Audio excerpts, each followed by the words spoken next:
하나님께서 아브라함을 부르시는 내용을 다루고 있습니다. 부르심을 받은 아브라함은 갈대아 우르를 떠나 가나안 땅으로 나아갑니다. 1절을 보시면 여호와께서 아브라함에게 이르시되 너는 너희 고향과 친척 아버지의 집을 떠나 내가 내게 보여줄 땅으로 가라라고 기록하고 있습니다. 하나님은 아브라함에게 가나안 땅으로 떠날 것을 말씀하시면서 네 가지의 약속을 하십니다. 첫 번째는 큰 민족, 이 후손과 관련된 것이고, 그리고 두 번째는 복입니다. 세 번째는 큰 이름이고, 네 번째는 복의 통로가 될 것이다라는 그러한 말씀입니다. 첫 번째 약속은 큰 민족을 이룬다는 것으로서 씨에 대한 그런 약속을 다루고 있습니다. 두 번째는 복을 이야기하는데 아마 전제된 땅의 그 선물을 포함하고 있는 것으로 이해할 수 있습니다. 세 번째 약속은 큰 이름입니다. 그의 이름을 창대케 하겠다라는 이 약속은 그의 후손을 통해서 이 아브라함의 명성이 널리 알려질 것이다 이렇게 이야기하는 것입니다. 아브라함의 명성을 위한 것이라고 말씀하면 뭔가 부정적으로 느껴지기도 합니다. 여기서 그러나 하나님이 아브라함의 명성을 높이신다는 것은 우리가 우리 이름을 내자라고 했던 그 바벨탑 사건과는 다릅니다. 그 바벨탑 사건은 스스로가 자신을 높이려고 했던 사건이고 오늘의 사건은 하나님께서 그의 후손들을 높여주시는 그러한 사건으로 이해해야 합니다. 마지막 네 번째 약속은 복의 통로인데 이것은 3절에 등장합니다. 너를 축복하는 자에게는 내가 복을 내리고 너를 저주하는 자에게는 내가 저주하리니 땅의 모든 족속이 너로 말미암아 복을 얻게 될 것이다 라는 것이죠. 아브라함이 열국의 복의 통로가 된다라는 의미이겠죠. 그런데 여러분, 하나님은 이 네 가지의 약속을 하시기 전에 먼저 우리에게 순종을 요구하는 분이신 것을 저희가 깨달아야 합니다. 1절을 보시면 여호와께서 아브라함에게 이르시되 너는 너의 고향과 친척 아버지의 집을 떠나 내가 내게 보여줄 땅으로 가라라고 이야기하시면서 먼저 이 조상을 친척 집을 다 떠나라고 기록하고 있습니다. 이 요구가 충족될 때에 축복이 임할 것임을 약속하시는 것이죠. 또한 아브라함의 순종은 제3자에게까지 나아가게 됩니다. 자신만 복받고 끝나는 것이 아니라 자신이 받은 그 복은 다른 사람들에게까지 제3자에게까지 흘러가게 되는 그러한 구조를 가지고 있습니다. 이렇듯 순종이 축복으로 연결된다라는 것을 우리가 확인할 수 있습니다. 사람들은 무조건 복을 달라고 기도하는 경우가 많이 있지만 이런 기도를 드리기 전에 먼저 순종이 있어야 함을 다시 한번 기억하셨으면 좋겠습니다. 성경의 마지막 구절인 그러한 요한계시록을 보면은 이런 구절이 있습니다. 계시록 2장 10절을 보시면 너는 장차 받을 고난을 두려워하지 말라. 볼지어다 마귀가 장차 너희 가운데에서 몇 사람을 옥에 던져 시험을 받게 하리니 너희가 10일 동안 환난을 받으리라. 그러면서 이후에 말씀하는 구절이 이렇습니다. 내가 죽도록 충성하라. 그리하면 내가 생명의 간을 내게 주겠다라는 것입니다. 생명의 간은 승리한 자들에게 주어지는 것인데 이것을 순종하는 자들에게 주겠다고 약속하십니다. 물론 이는 행위 구원이 아니라 구원받은 자의 합당한 삶을 이야기하겠죠. 4절을 보시면 아브라함은 여호와의 말씀을 따릅니다. 이에 아브라함이 여호와의 말씀을 따라갔고 롯도 그와 함께 갔으며 아브라함이 하란을 떠날 때에 75세였더라 라고 기록합니다. 아브라함이 하란을 떠날 때 75세였는데 이때에도 순종했습니다. 나이가 상관이 없었습니다. 노아가 하나님의 말씀에 온전히 순종했던 것처럼 이 아브라함도 하나님의 말씀에 순종하고 있습니다. 본문에서 아브라함이 하나님의 약속을 믿고 떠나지만 큰 장애물이 분명히 존재했습니다. 그것은 먼저 나이이죠. 그가 하란을 떠났을 때 75세였는데 새로운 인생을 시작하기에 또 새로운 인생을 결단하기에는 다소 늦은 감이 있습니다. 성경 여러 곳에서는 나이가 그럼에도 숫자에 불과한 것이 아닌가라는 것을 보여주는 구절이 많이 있습니다. 예레미야는 자신은 아이이기 때문에 사역을 감당하기에 너무 어린 것 아닌가 이렇게 생각했습니다. 그래도 하나님께서는 그를 사용하시죠. 또 반대로 모세는 80세에 찾아온 그 하나님께 너무 늦었다고 이야기하기도 합니다. 하지만 하나님은 그런 나이와 상관없이 한 사람 한 사람을 그 시대에 맞게 사용하심을 저희는 성경을 통해 볼 수 있습니다. 하나님은 우리들의 재능을 사용하시지만 부족한 부분은 채워주시고 훈련시키셔서 사용하십니다. 그러니 소명을 받고 주저하는 것은 겸손이 아니라 변명에 불과하며 이것이 불신의 행위가 될 수 있음을 저희들은 기억해야 할 것입니다. 그러니 우리는 상황과 환경 그리고 재능, 나이와 관계없이 우리를 부르신 이에게 순종하는 훈련이 저와 여러분들에게 있었으면 좋겠습니다. 두 번째 장애물은 가나안 땅이 그냥 비어있는 땅이 아니라 그곳에 누군가가 살고 있었던 것이죠. 먼저 살고 있는 원주민들을 몰아내고 그 땅을 차지한 후에 살아야 한다는 것이 아주 힘든 일이었을 것입니다. 그러니까 이것은 믿음이 없이는 이 여정을 이 순종하기가 정말 어려운 그러한 상황이었다 이렇게 이해할 수 있을 것 같습니다. 하나님은 어떤 사람을 사용하시고 또 어떻게 역사하십니까? 고린도전서 1장 26절 그리고 27절을 보시면 이렇게 기록합니다. 형제들아 너희를 부르심을 보라.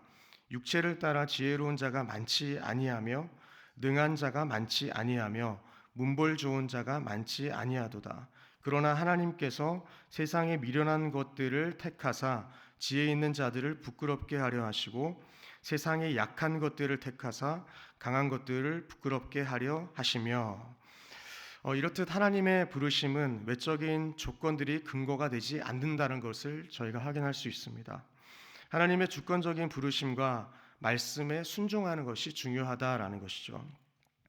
많은 주석가들은 이 아브라함의 순종에만 초점을 맞추기도 하지만 아브라함이 어려운 상황에도 불구하고 순종할 수 있었던 것은 하나님에 대한 믿음이 있었기 때문에 가능한 것입니다.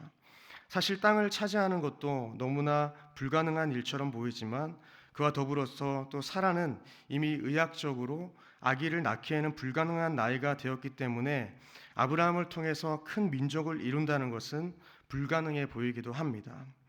이것은 세 번째 장애물이기도 합니다. 이렇게 하나님께 순종하는 것과 믿음을 지키는 일에는 장애물이 존재한다는 것을 저희는 먼저 인지해야 합니다. 이것이 현실입니다. 그러나 믿는 자는 장애물이 있음에도 순종을 선택하는 자들 아니겠습니까? 안 될 것 같은 상황과 환경이 눈에 훤히 보이지만 그것에 무너지는 것이 아니라 믿음으로 순종을 선택하고 다시 일어나 주님의 약속을 붙드는 자가 저희여야 하는 것을 할 줄 믿습니다.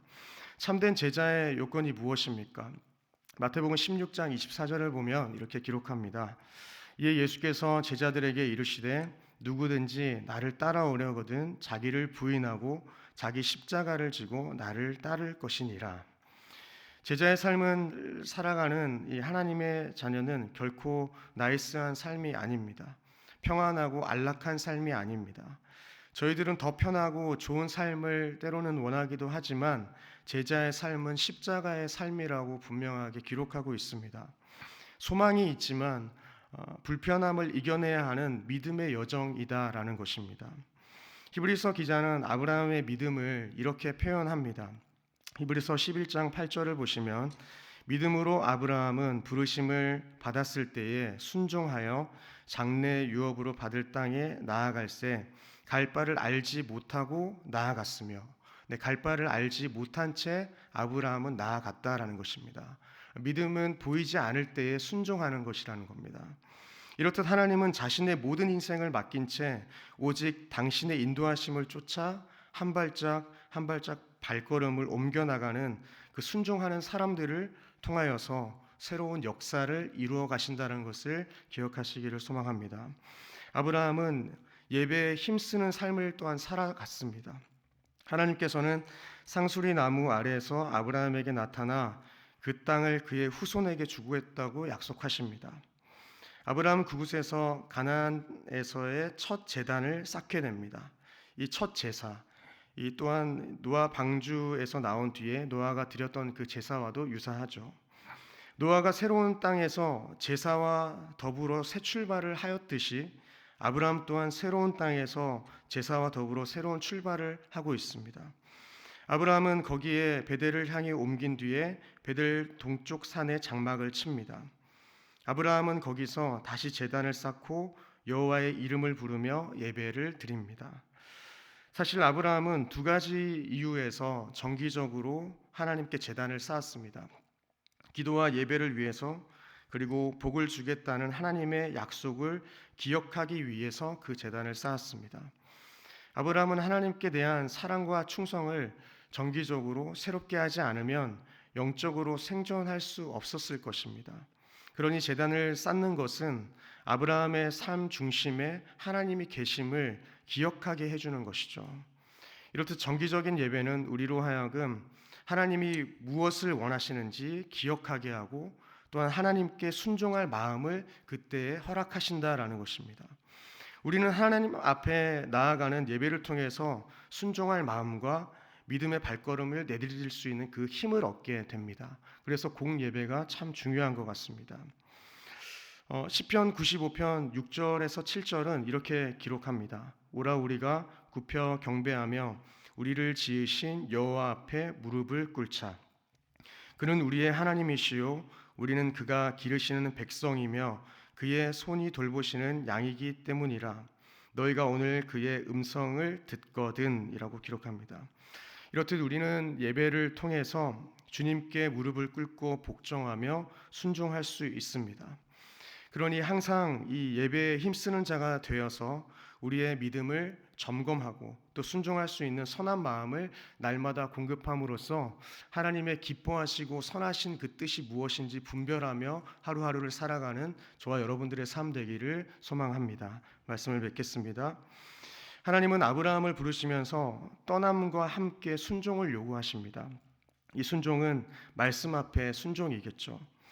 아브라함은 나이와 환경, 현실적인 불가능이라는 이 장애물 속에서도 믿음으로 하나님의 말씀에 순종하며 나아갔습니다.